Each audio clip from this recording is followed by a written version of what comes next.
Deep in the jungles of Vietnam, soldiers from both sides battled heat exhaustion and each other for nearly 20 long years. But the key to communist victory wasn't weapons or stamina, it was a dirt road. The Ho Chi Minh Trail, winding through Vietnam, Laos and Cambodia, started as a simple network of dirt roads and blossomed into the centrepiece of the winning North Vietnamese strategy during the Vietnam War, supplying weapons, troops and psychological support to the south. The trail was a network of tracks, dirt roads and river crossings that threaded west out of North Vietnam and south along the Truong Son mountain range between Vietnam and Laos. The journey to the south originally took 6 months, but with engineering and ingenuity, the Vietnamese expanded and improved the trail. Towards the end of the war, as the main routes detoured through Laos, it only took 1 week. Here is how it happened.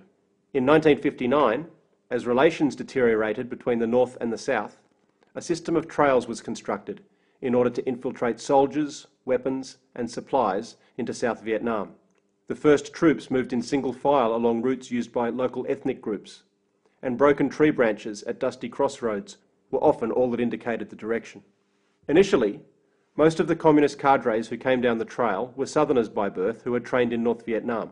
They dressed like civilian peasants in black silk pyjamas with a checkered scarf. They wore Ho Chi Minh sandals on their feet, cut from truck tyres, and carried their ration of cooked rice in elephants' intestines. A linen tube hung around the body. The conditions were harsh, and many deaths were caused by exposure, malaria, and amoebic dysentery. Getting lost, starving to death, and the possibility of attacks by wild tigers or bears were constant threats. Meals were invariably just rice and salt, and it was easy to run out. Fear, boredom and homesickness were the dominant emotions, and soldiers occupied their spare time by writing letters, drawing sketches, and drinking and smoking with local villagers.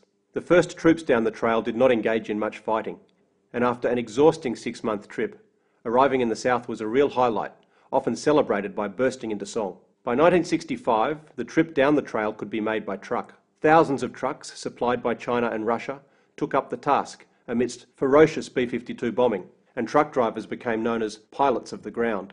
As the traffic down the trail increased, so did the US bombing. They drove at night or in the early morning to avoid airstrikes, and watchmen were ready to warn drivers of enemy aircraft. Villages along the trail organised teams to guarantee traffic flow and to help drivers repair damage caused by air attacks. Their catch cries were, "Everything for our southern brothers," and "We will not worry about our houses if the vehicles have not yet gotten through." Some families donated their doors and wooden beds to repair roads. Vietnamese forces even used deception to get US aircraft to bomb mountainsides in order to make gravel for use in building and maintaining roads. The all-pervading red dust seeped into every nook and cranny. The Ho Chi Minh Trail had a profound impact on the Vietnam War, and it was the key to Hanoi's success. North Vietnamese victory was not determined by the battlefields, but by the trail, which was the political, strategic and economic linchpin. Americans recognised its achievement, calling the trail one of the great achievements of military engineering of the 20th century. The trail is a testimony to the strength of will of the Vietnamese people, and the men and women who use the trail have become folk heroes.